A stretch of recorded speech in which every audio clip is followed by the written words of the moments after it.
With the 39th pick in the 2013 NFL Draft, the New York Jets select Geno Smith. After being selected number 39 overall in the 2013 NFL Draft, Geno Smith immediately stepped into the Jets as the starting quarterback over former number 5 overall pick Mark Sanchez. At the time, the Jets were a really bad team, and Geno Smith was a really bad quarterback. He threw 12 touchdowns to 21 interceptions while completing just 55% of his passes. Smith would never really develop, and his time in New York was over after just 4 seasons. Geno would then sign with the Chargers and Giants as a backup before the Seattle Seahawks in 2020.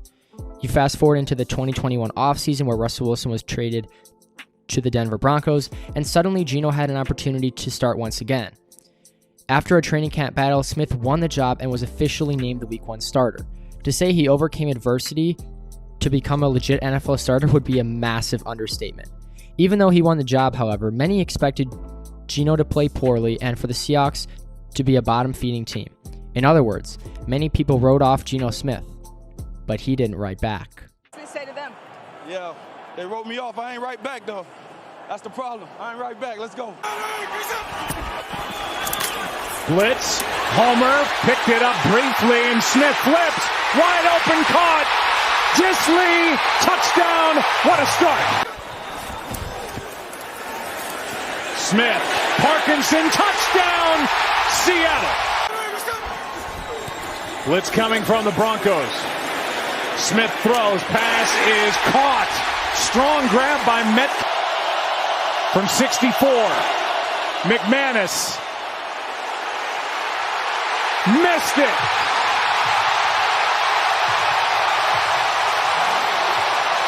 And the Seahawks are going to win this game. And you can't forget the 12th man. A big factor in this game. They came here early, they were loud, and they never let up. Typically, you don't see a 32-year-old NFL quarterback suddenly flip the script and become a franchise player, but that's exactly what we've seen. So far into Geno Smith's career, it's been nothing short of a disaster. And what exactly happened? What is for the change? I've been really excited watching Geno Smith, and I did not expect to say that. I expected that the Seahawks would be one of the worst teams in the NFL, and instead they've been extremely competitive. Are they a great team? No. Is Geno going to sustain this play? The answer is possibly yes, possibly no, but right now I'm really enjoying it, and I kind of want to break down what I like so much about his game, and I want to show that he's playing right now at an elite level, not just a starting caliber level, an elite level. And I think first that starts with his play and structure. And I think this is something that we take like for granted with the starting quarterback. And that's because a lot of them do it. But again, here we're talking about Geno Smith. He's been excellent on his first read, playing on schedule, playing within the rhythm of the offense, not holding onto the ball for a long time. He's actually currently the league leader in completion percentage and the NFL record holder in completion percentage in the first month of the season. He's completing 77% of his passes. And yes, is he throwing the ball short? Sure. But he also leads the NFL in yards per attempt, which is crazy through a month into the season. He's just making the right reads. He's not throwing the ball in harm's way. He's hitting his first read. He's checking the ball down when he needs to. He's not taking unnecessary sacks. And I think that kind of rolls into the second thing that he's been so good at is his pocket sense. And again, this is something that we see legit NFL starters struggle with, is their pocket sense. Guys in the NFL take a lot of sacks. And Geno Smith has been extending plays, but eliminating the sacks. And that's, I think, what makes him so great right now, is that he's throwing the ball down the field with accuracy. He's anticipating passes. He is legitimately playing in structure and outside of structure great. And that's something that I just didn't expect to happen. And I currently believe that right now, as far as we are into the season, Geno Smith is the MVP of the NFL. I said it. We're a month into the year. My guess is in 3 weeks, I'm not going to have the same answer. But if your question is right now, who's been the best quarterback the first month of the season, my answer is Geno Smith. And it's for a lot of these reasons. He works well within structure. He's anticipating balls down the field. He is playing well outside of structure. He's not taking on unnecessary sacks. He's not putting the ball in harm's way. Go watch games of Geno Smith. Has he showed really any flaws so far into the season? Certainly not the same as other quarterbacks. And while, yes, in a vacuum, I would take Josh Allen, Aaron Rodgers, Patrick Mahomes. I could name a lot of guys that I would take over Geno Smith. Right now, as we sit here, I'm enjoying this moment because I was not expecting this to happen at all. The Seahawks right now are 2-2, which is much better than I thought that they would be. Smith has 6 touchdowns and 2 picks and a 108 passer rating. And as I mentioned, he's completing 77% of his passes, which is the best in the NFL and the best in NFL history through the first month of the season. So what does this mean for the future of Geno Smith? What does this mean for the future of the Seahawks? And again, as I said, right now as we sit, he's been an elite quarterback. I don't think there's really any debating that as of right now. He doesn't have the same volume of passing as other guys, and so he may not lead in like touchdowns or yards. But again, he's leading in yards per attempt. And the Seahawks also run the ball quite often.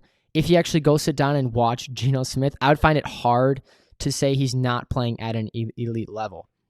So in his case, if he can sustain this level of play, he is a franchise quarterback. Now, again, the odds of that happening are probably pretty small. And if I had to guess, he's not. My guess is maybe he plays at a starting caliber level in the rest of the season, which is, again, much higher than he was playing earlier on in his career. Go watch him in New York. It was a complete disaster. But ever since he's gotten to Seattle, something has changed, and I don't know what it is.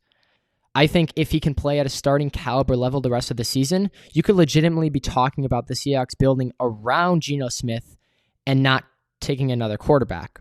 My guess is that the Seahawks won't win a ton of games this year. I could see them maybe winning, 6 to 7 games, probably maximum.